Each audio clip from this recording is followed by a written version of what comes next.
Hey kids, this is Ivan. How you doing? Well, we got to play All for One Regime Diabolique again last night, and so this time Nolinquisitor was kind enough to be the game master, and we had a good time. He broadcast it live. I think a couple of people actually watched, and then he put it back up. I'll post a link to his video, to the video recap that he's done already. I think the other two fellows are going to do some video recaps as well. So I figured I'm going to do one because I want to watch Sebastian's, and I can't watch his unless I do mine. That's kind of the rules. We got to sort of do this in isolation first and not be influenced by everybody else. So I'll go over a little bit of what happened and talk about some more of my impressions because it was a good time. It's really kind of neat to do this thing where that we rotate the DM's chair, and so I had just had some thoughts and some notes and some stuff that kind of went on.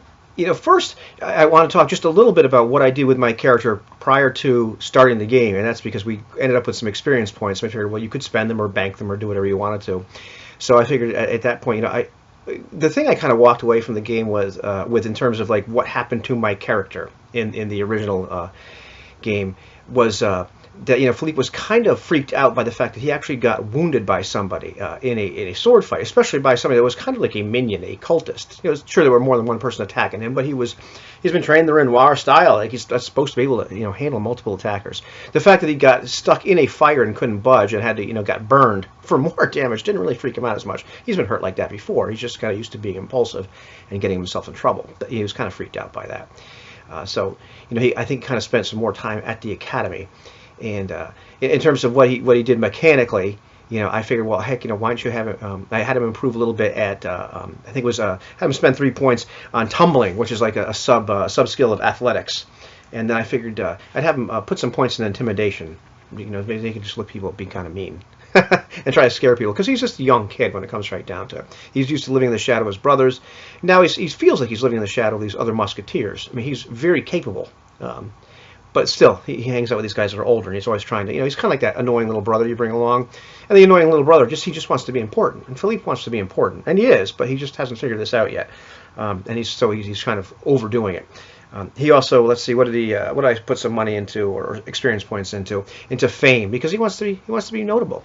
So it's Philippe Moreau. So anyhow, we start off this new adventure. Sebastian opens up, and we're summoned once again by Monsieur de Treville. We get to, I hope I'm pronouncing that right. I'm doing this horrible French accent during the thing, which is terrible because I'm speaking, playing with people that can speak French, and two people that have French accents, or French Canadian accents, anyhow.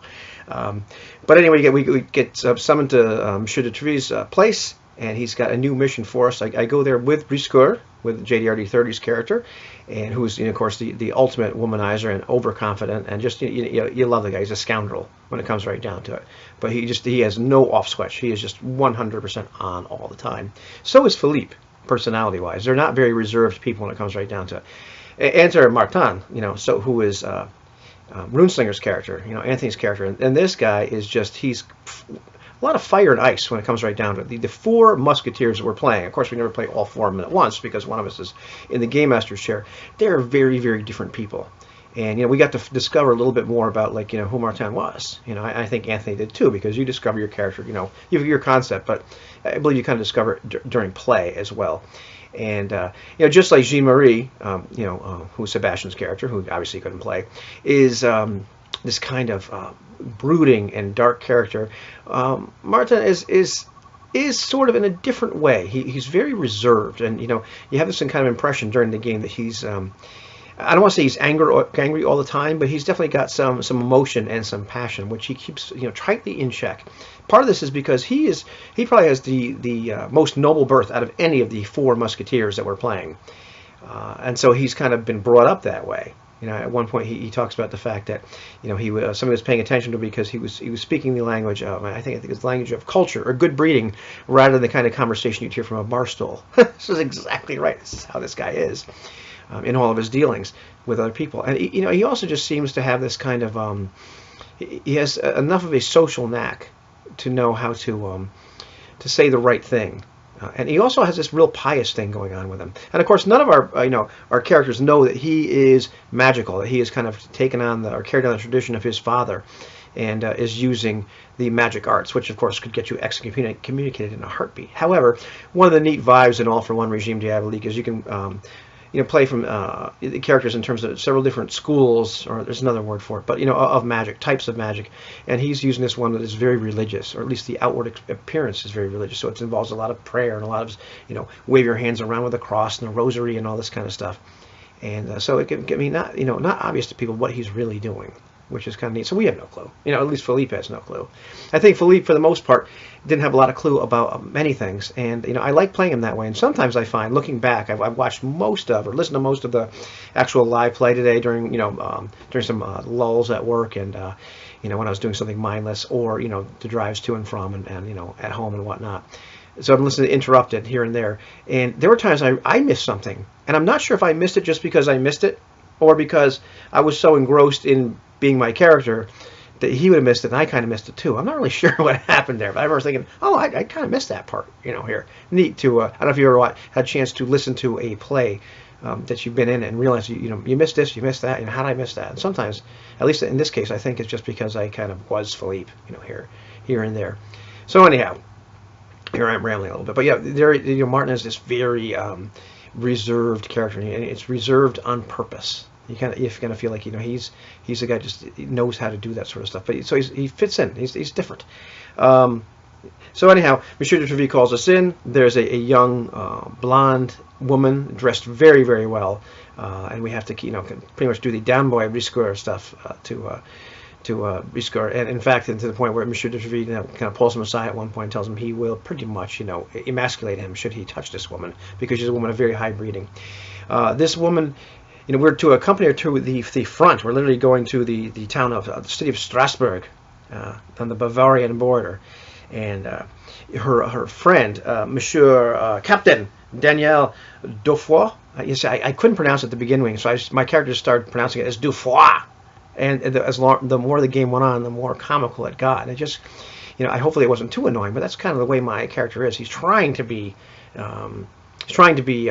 Noble and trying to fit in society-wise and with all the grand flourishes of a musketeer, but he just fails incredibly. And so it kind of, I like doing it. So hopefully I didn't annoy people too much, but I can keep doing that because that's kind of the way the guy is.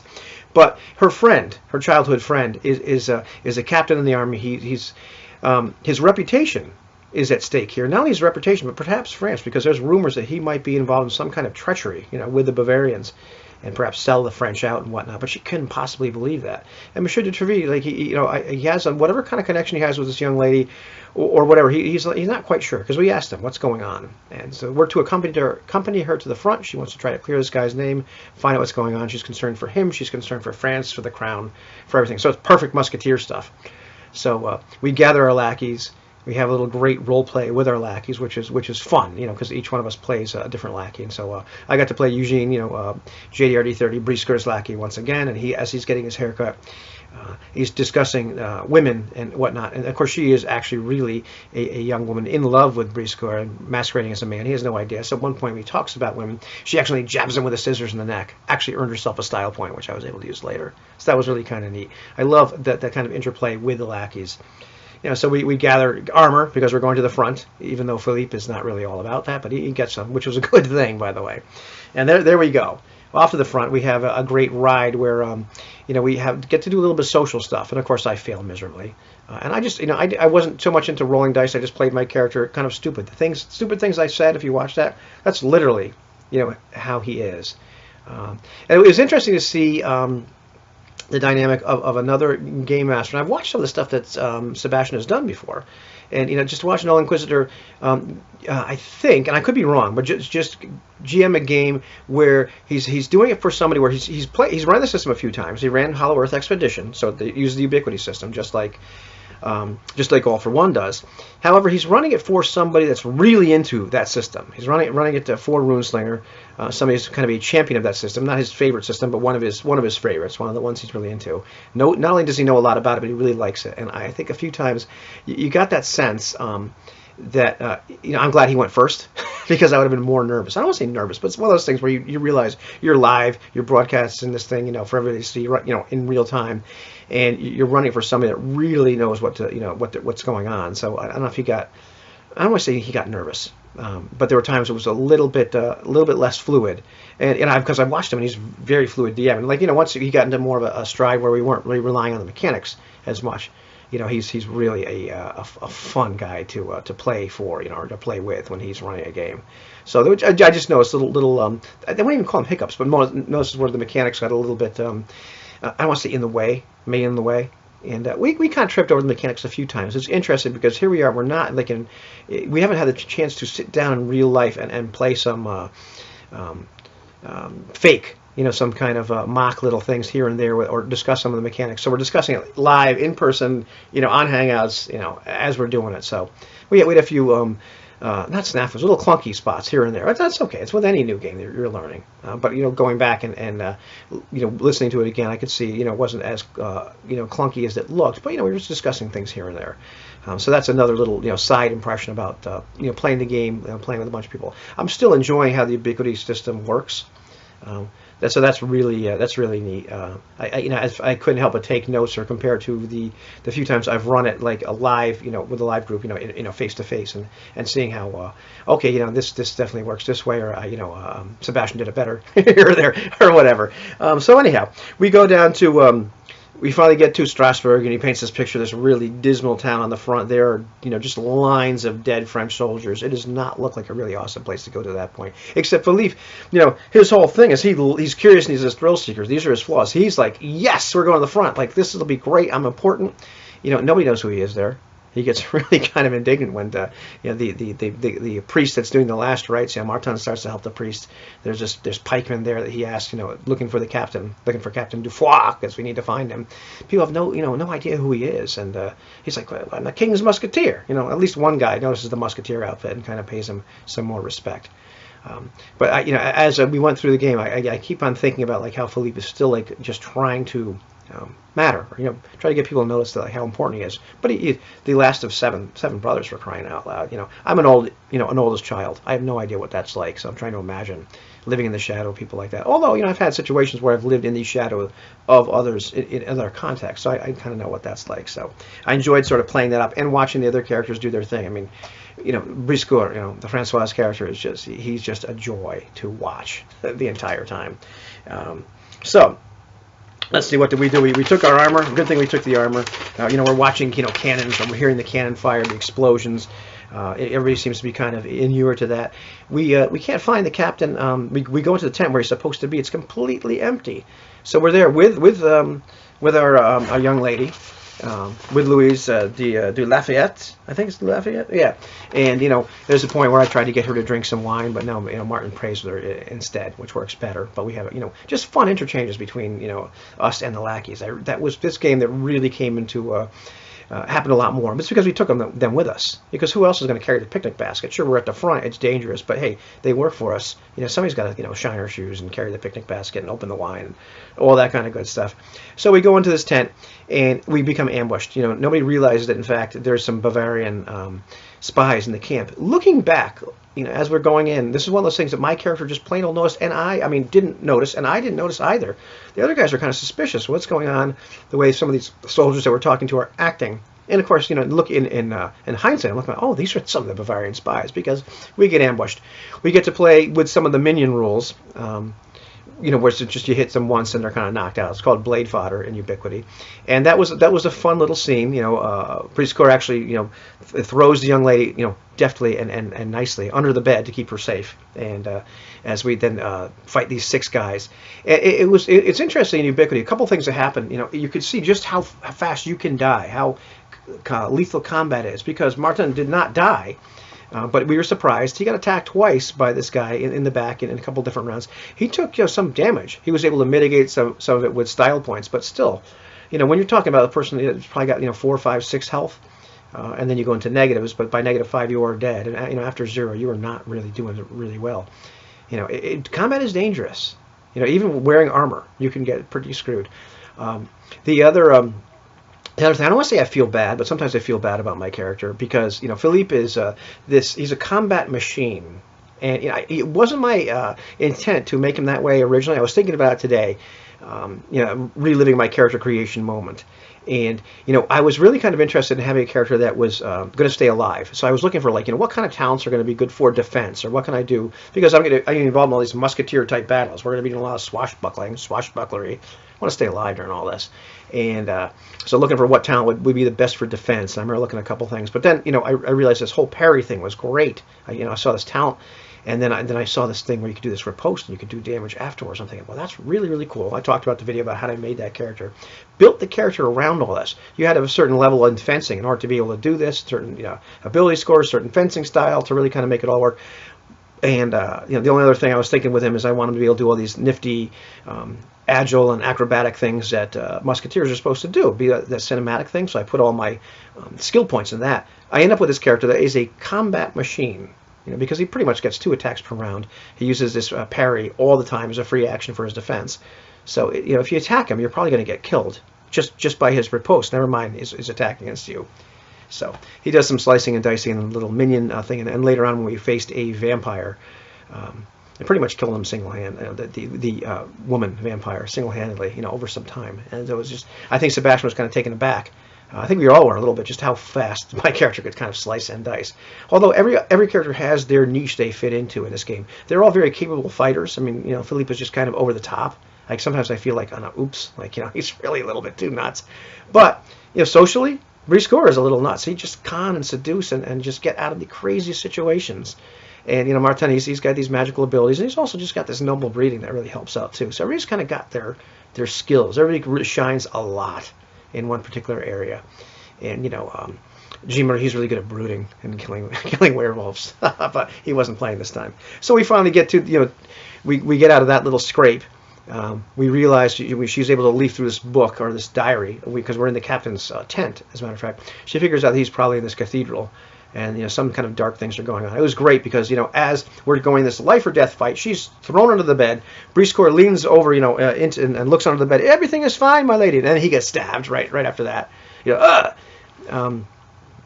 As all that's kind of happening, the diary of this gal, the journal, flips open at this page, and she can't help but notice it and read it.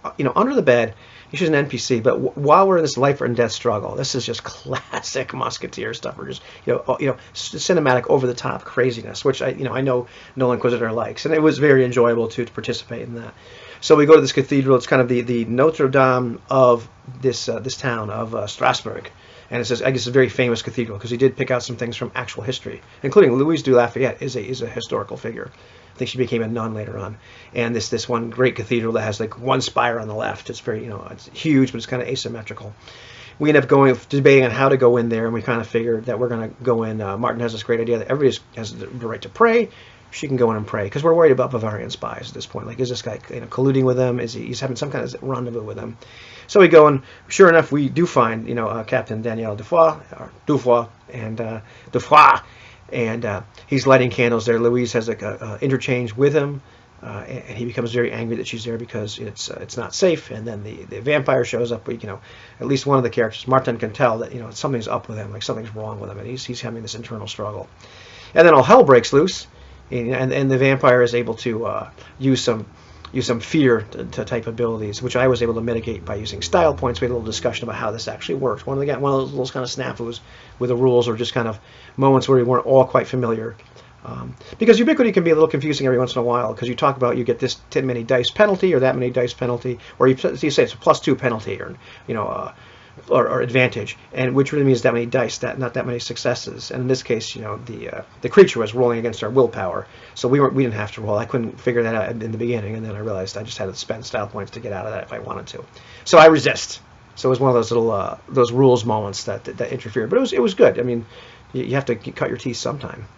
And I was able to resist a little bit. Everybody else is kind of freaked out, but they start to do their actions. But she just beats the crap out of Briscoe almost instantly. So he's kind of crawling, and Sebastian's doing these great sound effects of the wooden crosses and iron crosses clanking around, and the pews and everything else. And so it's a hoot. He just makes the scene come alive. Just as Runesinger did in a different way, but just makes the scene come alive. Where you can really every object, the ambiance is right there. And so Anthony Martin is praying, trying to cast, and pretty much he's trying to cast a spell when it comes right down to it. I'm screaming, this is not a good time to live as the last rites. But I made it in a few rounds, like able to slice and dice this vampire up, which is kind of unusual. But and then we were able to use the snap Captain Dufoy out of it, and so we saved France, and it was fun. I make it sound more boring, but we had a couple combats. It wasn't boring, but it was fast when it comes right down to it in terms of what happens. But I really enjoyed that sort of the whole vibe of the game was really neat, and just the banter between the three characters and their lackeys was just a hoot. I mean that's half the fun, more than half the fun of playing this game. There's the camaraderie, there is the fun in interfacing with this era in France and being a musketeer and doing all this gallantry, daring do, and all this cinematic stuff as we're involved in anything physical. But it's this constant banter between the characters where they're kind of busting each other's chops all the time, but at the same time, and just being witty. And in a lot of cases, my character isn't particularly witty. He's trying to be witty, but it's funny anyway. That makes the game just really, really enjoyable. And it's kind of that whole musketeer vibe. Is you see the movies and they're slashing swords and they're talking to each other and taunting their enemies and all that kind of good stuff. So at the end of the day, I may pick up this Louis de Lafayette as a contact. We also had this one moment where Seb just gave us all like 4 XP for the session and said, okay, well, you can get one more if you tell me, did your character learn anything? And the other 2 were able to say something, and I just looked at it. I had to be honest, like, no, he didn't learn a darn thing when it came right down to it, which is fine. But there's another one of those moments, for my character in the game when it was over, when the vampire had been defeated, when Daniel had been snapped out of whatever under whatever spell he had been under. Either he or Louise or both of them thanked. They thank Briscoe, they thank Martin, and they don't initially thank Philippe. And he's just like, oh, of course, thank you, Martin. Oh, thank you, Briscoe. This is just like home. Oh, thank you. Oh, good, thank you for chopping the wood, Jean-Claude. Thank you for this, Pierre. Talking about his brothers. I didn't say at the time, but I just kind of dug how. That's like my character. It kind of just falls into that. Like, I can't believe I'm under the shadow of these brothers. However, he acts like a kid because he is compared to these other guys, and that was fun watching that interchange as well. So, I made this video probably too much about my character, but that it's from his perspective when it comes right down. This is what his view of what happened. Kind of through me here and there. So a little rambly, but that's my recap. I'm looking forward to Francois running a game. We're all kind of crossing our fingers because Runesinger's having a bit of a schedule change, not a huge one, but one where we're playing in his mornings. Is what it boils down to. We're playing in his Tuesday mornings more often than not. We're playing at our Monday nights, so he might not be available. So we have to figure out a different time to get us all together. And as 2 of the characters, 2 of the players, as Sebastian and Francois, have young children and all that kind of stuff. It's a little bit harder for them. I have a girlfriend who can put up with me yelling in the other room, and because she says I get a little loud during the whole thing, because we're having fun. And we actually got to have this great little fun time before Anthony was able to come in, because we kind of miscommunicated about the time where we're all just sitting there and talking. And Francois is playing his guitar, I'm playing my bass, we're kind of jamming. We had a little bit of Sebastian singing and doing some screaming, and that was wish that got recorded. It was terrible, but it was hysterical.